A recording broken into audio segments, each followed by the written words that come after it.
There's been a lot of discussion about the PlayStation 5. We know it's coming out next holiday. We've seen two solid Wired articles, we'll say, with interviews with Mark Cerny and Jim Ryan talking about different features with the system, some ideas that they had, and kind of the general direction of the system. However, some things they have not talked about include games, like what games are going to launch with the thing, what projects are in the works right now, and the pricing. We also don't really know what it looks like. All we know is that there are dev kits that looks like a spaceship out there right now. Actually, I guess it'd be kind of like a spaceship hangar almost if it looks similar to the renderings where it lights up blue, but we don't really know much more outside of the features that they outlined with the controller, the SSD that will be included on board, and a few other things. But pricing is something that is a serious center point of conversation because, I mean, if you look at pricing, it could make or break this system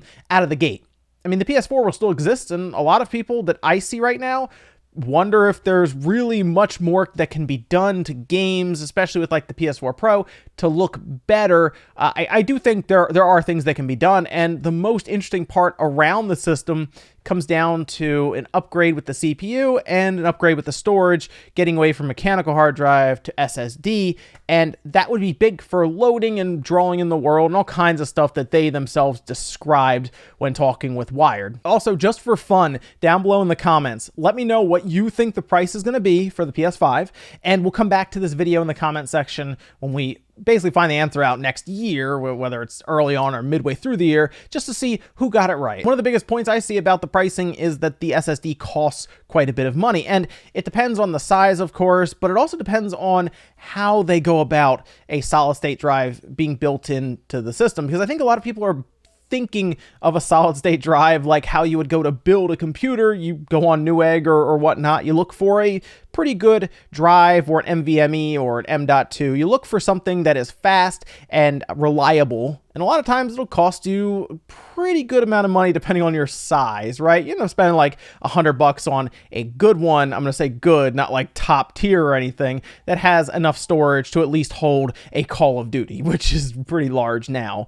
And that's the thing. That's kind of what we are picturing this SSD to be. However, I have a strong feeling it's going to be different. In fact, I think it's going to be soldered directly to the board and it won't be interchangeable, but they'll probably make it just like any other couple of chips on the board. So it'll be a bit different. And then, of course, we have just how powerful this system is going to be. A lot of people want a massive, massive leap in power, and I think the PlayStation 4 Pro may damage those expectations a bit. In fact, I think a lot of people are looking at the PlayStation 4 Pro and kind of judging the jump from that system, where what they should be doing is judging it as a jump from the base unit, right? Like what 1.84 teraflops, because that's what a lot of people are judging these systems on, are teraflops, when all it seems like Mark Cerny wants to talk about is the efficiency of the system and the speed of that SSD, along with some of the unique ideas that they're putting into things like the controller and all kinds of other stuff. They did talk about ray tracing, as that's going to be hardware-based, not software-based, as they were kind of being alluded to. They pretty much took care of that right away. But he hasn't said anything about how much raw power the system will have, and I do think there's a bit of a reason for that. I think there is a chance that there could be, I'm going to put this out, could be a $400 PlayStation 5 that launches in holiday 2020. Now, I say a $400 PlayStation 5 because I think there could be multiple SKUs basically around the storage. Like there could be a 1 terabyte and a 2 terabyte. There could be a 500 gigabyte, which sounds funny, and that's because it is. There could be a 500 gigabyte and a 1 terabyte. And a lot of that will come down to the pricing. So we could have a $400 and a $500, but based on Sony's history, I just look at the $400 price, and I think Sony understands that that is the sweet spot for these systems when they launch. I mean, remember when the PS4 got announced with its price, people cheered, and a lot of it had to do with the Xbox One being $500, mostly because the Kinect was built in and part of the package, whereas if they took that out, I bet you Microsoft could have undercut the PlayStation 4, and maybe that could have been $350, but they didn't, and we saw what happened. I mean, at this point, the PlayStation 4 has passed 102 million units sold. And that, I mean, that's big time, right? But a lot of that had to do with how fast it started, especially against its competition. Now, Microsoft has said that they have no plans of launching with multiple SKUs, but that could, of course, change while they are producing these things and developing them. And I think more or less Sony came to the table and said, okay, how can we make this $400, but still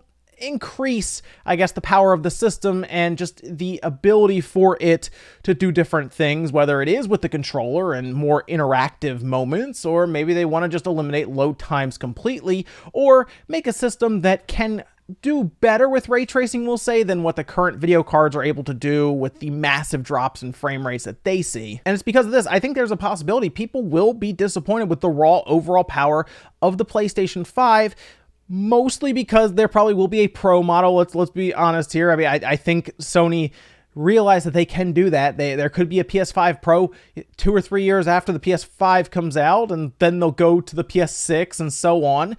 So if the PS5 isn't the most powerful thing out of the gate, but it is efficient, as Mark Cerny has said. I mean, we've heard more about the power draw of this thing in rest mode than we've heard about just the overall ability when it comes to raw compute performance. I mean, think about that for a minute. That's very odd that they are focusing on everything but that. And part of me almost wonders if they don't even know yet. Like, they're not even sure how powerful this thing will be. They could be maybe working to feel out Microsoft and see where they're going with it. We've heard developers say that the Scarlett's more powerful. We've heard developers say that the PlayStation 5 is more powerful. And I think right now, because both sides are working with AMD, who's got to be loving this, by the way.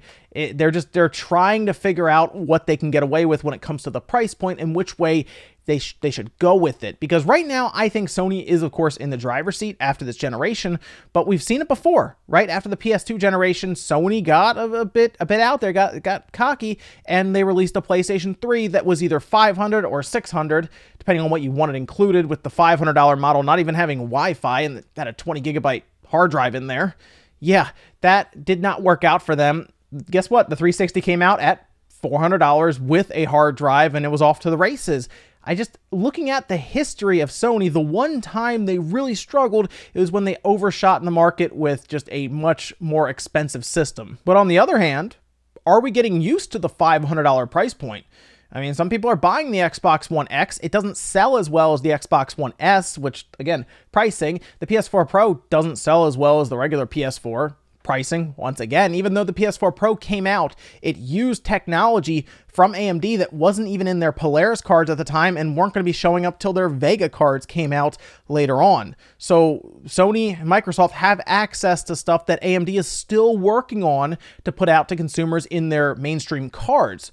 There's a chance right now that we would see Navi at its best coming out with the PlayStation 5 and the Xbox Scarlett, which would, of course, follow on to their mainstream cards. It's very beneficial for AMD to use both Microsoft and Sony to develop and create, because then, of course, it's going to benefit PC gamers when it comes to their cards. But in general, games will also be developed specifically for an SSD, which could be very, very interesting. It really builds up to a lot of stuff outside of just visuals to make these systems feel more worthwhile, which could end up being a cheaper price. But let's say Sony looks at the market, they hear that Microsoft's also going to come to the table with a $500 price point. Maybe they just go all out and we just have strong $500 systems in holiday 2020. That's kind of the dilemma I see a lot of people sitting on right now. Is it's between $500 and $400 for a lot of people. They're between them. They're not really sure which way it could go. I do see more or less people leaning towards $500. After I ran a poll on Twitter, yes, that seemed to be the overwhelming thought, is that it's just going to be $500. It's going to be similar to what we see with the Xbox One X in terms of pricing, but a lot of custom engineering went into that Xbox One X to squeeze as much as they could out of Jaguar cores, which are terrible, by the way, and just custom set this up to make it work. Consider the PS4 Pro was $400 and they cut some things out, and really I would say they compromised quite a bit with the PlayStation 4 Pro, especially with the build quality. So considering all of that, I think there's a chance that internally Sony's roof is $400 and they're just telling AMD, look, it's $400. How can we make this better?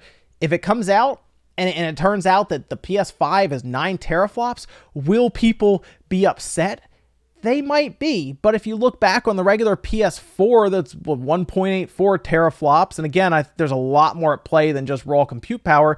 That's a pretty sizable jump from where the generation started last time. But let me know your guys' thoughts on a possible price point for the PlayStation 5. I think it'll probably be unveiled February or March, somewhere in there. I kind of think The Last of Us 2 being moved into May might have messed with their ideas and planning, but I mean, if the PS4 games work with the PS5, like a lot of us are assuming, I don't think it'll matter too much to Sony at that point, just because, look, you're just unveiling a game that'll be playable on the PS4 and the PS5 anyway. But there's also a chance they show us the PS5 at the beginning of 2020, like February, and then at E3 they tell us the price and show all kinds of games for that system. Let me know what you guys think about a price point for the PS5 down below. Make sure you guys like the video on the way out if you enjoyed it, and I'll see you guys next time.